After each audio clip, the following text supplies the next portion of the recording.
All right. We made a very successful transition in handling watercolor from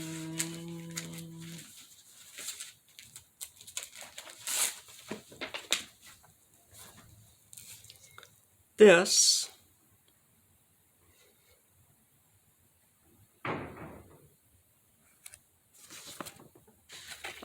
to this. Okay. And the thing that helped us make that transition was getting, number one, brushes. It took quite a while to get brushes large enough. And these are still these are still too small for this size paper here. I was talking about that the other day. But what we did on this paper to learn about water was we brought in the Super Sopper. And I'm going to introduce this to you in just a moment.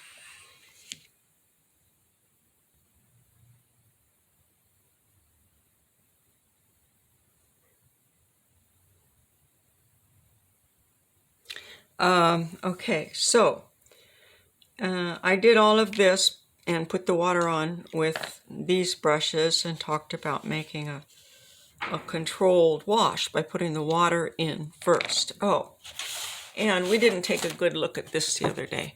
This is putting the water down first,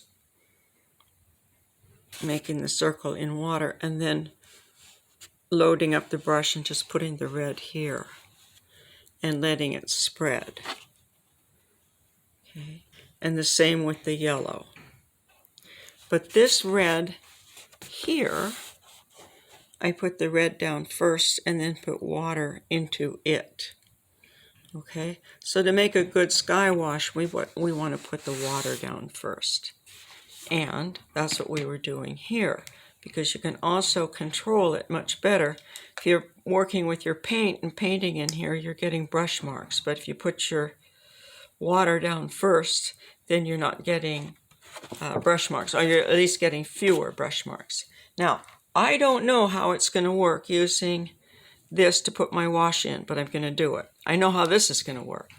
So let me introduce to you the Super Sopper.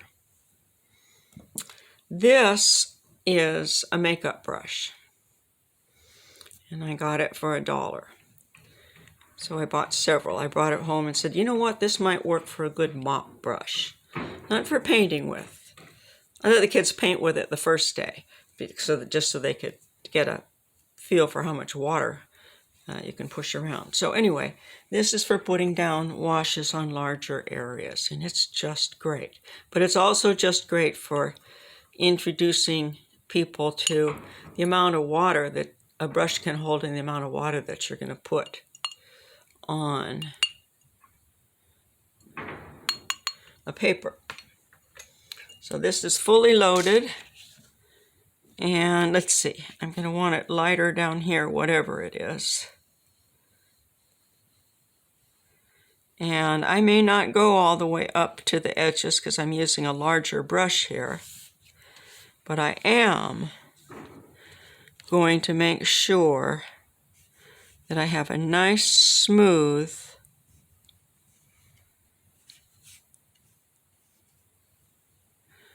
sky wash going up here. Now, I think I'm going to avoid bleeding that dark stuff out immediately. I think I'm going to use pure color and then bleed that later. I'll go out with the color later. Maybe. We'll see what happens. Okay, so this is controllable enough. It's very, very soft, but it's not so soft that it's just lying down as soon as you touch the paper, and it stays lying down like this, right? It does a bit. It holds the shape of whatever you were doing. It's really nice to handle. Nice size for kids. Nice size for traveling if you want to be doing location painting, wouldn't hurt to have this in your kit. I got it at Big Lots. And I went back and I bought several, so I've got them in my watercolor tutorial kit for people to use. Learn how they feel. Okay, there's a lot of water on there, and this is probably going to be not exactly a smooth wash, but more like an uneven one, but only in one color. So here we go. Oh no, it isn't only in one color. I'm going to go from yellow, yeah, here. Let's get a warm yellow. Okay, well, I guess I am going to paint a little bit with my Super Sopper because it's in my hand.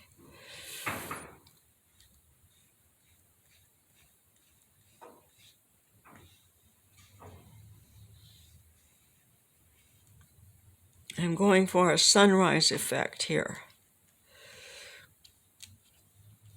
which is generally more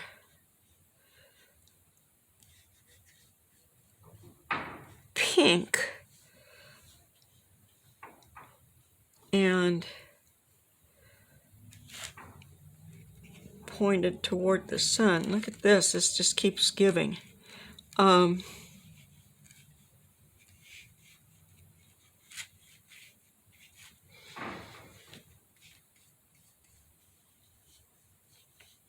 Probably have to put another wash on top. I'm going to do some with, though. Let's get a very light blue up in here.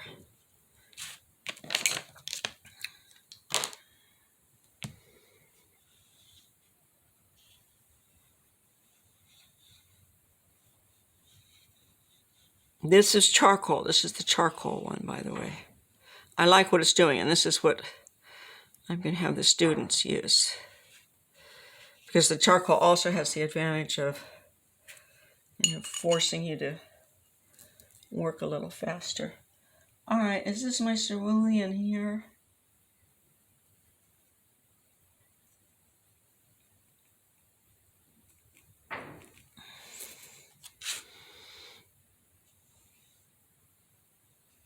These colors actually dry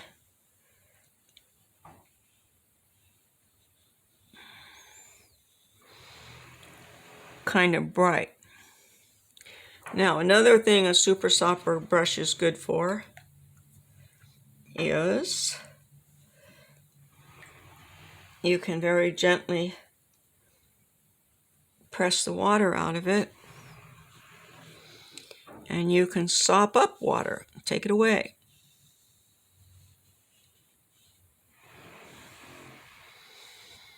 That's why I call it a Super Sopper. Maybe I should get a hold of the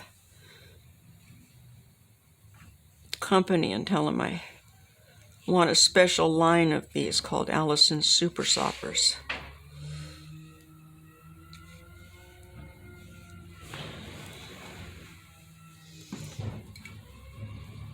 Well, I was going to put my color on and swoosh it into the water this way, but I'm going to stick with my Super Sopper. However,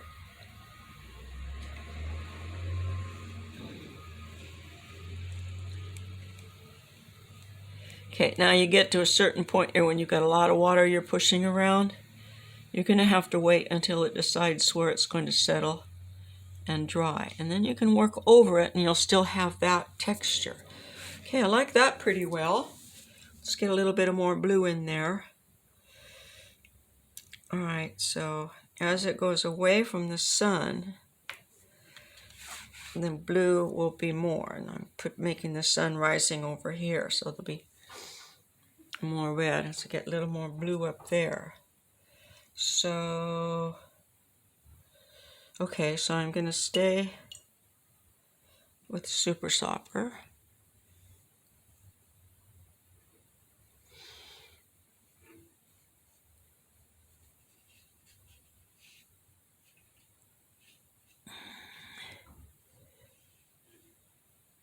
Now, you see this happening here? If I leave it, it'll dry like that. But there's plenty of water there. I'm going to keep my eye on it. Finish up here.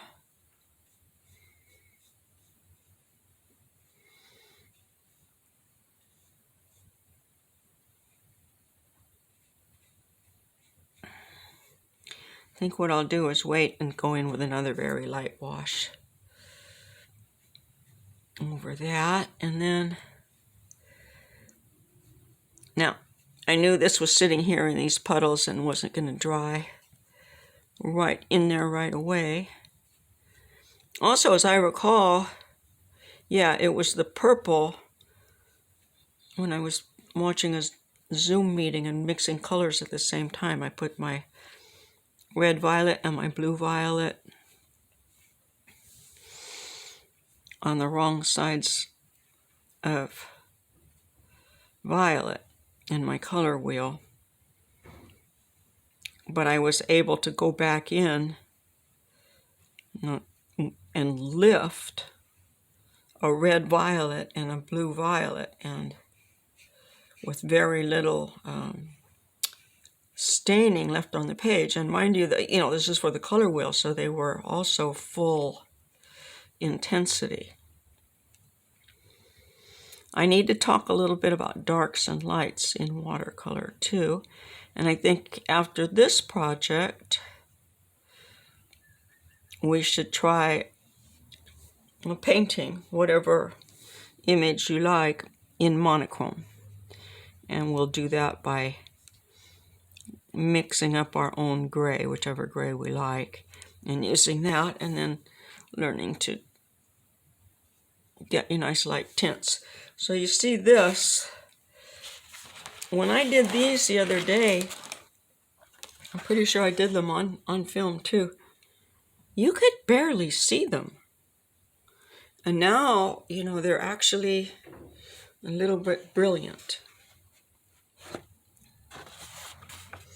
And I still haven't talked about skies and the length of light rays. And I've mentioned it, but I haven't given it a good talk. Well, that looks pretty good. I think I'm going to go more blue down in here. This is water I'm sticking on. I'm going to go back into this blue. It's not the straight blue from the tube. It's just a little bit in the... I'll move this so you can see it.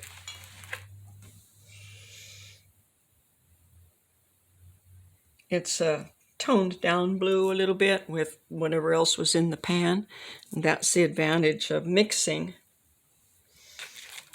and leaving your colors mixed up, because look at those pretty assortments of things that I can pick up in here as well as out here. Okay, I believe I just put some blue on here. I did.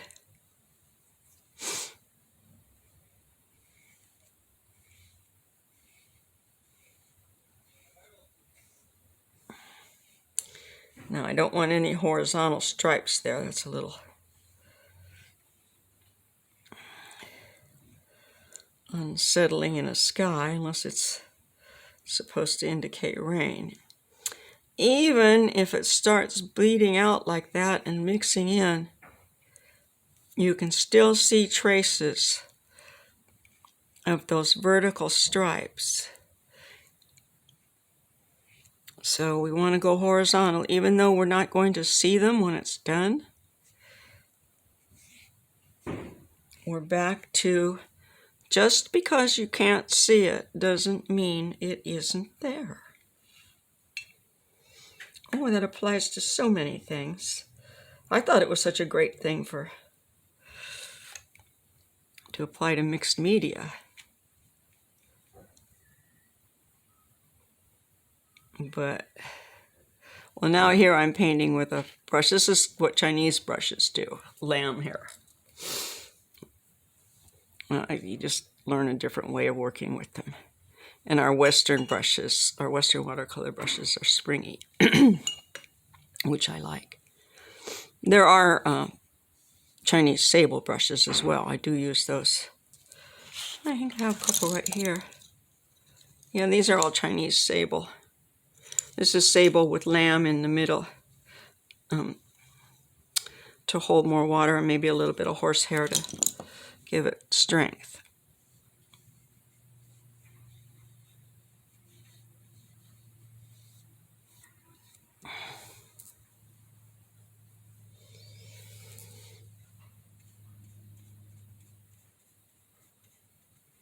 you can actually do decent detail work with, well, not detail work, but, you know, detail work.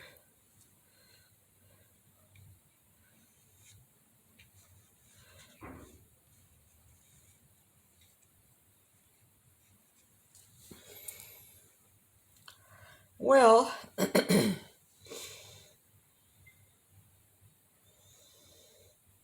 theoretically this is done. I think I'm going to keep going, maybe with a lighter washes on top of this, and maybe I'll rub down the charcoal when it's dry and rub it in instead of out and see what happens. Well, I'll try that. And just to tone down the whiteness, but I like it. But if we get more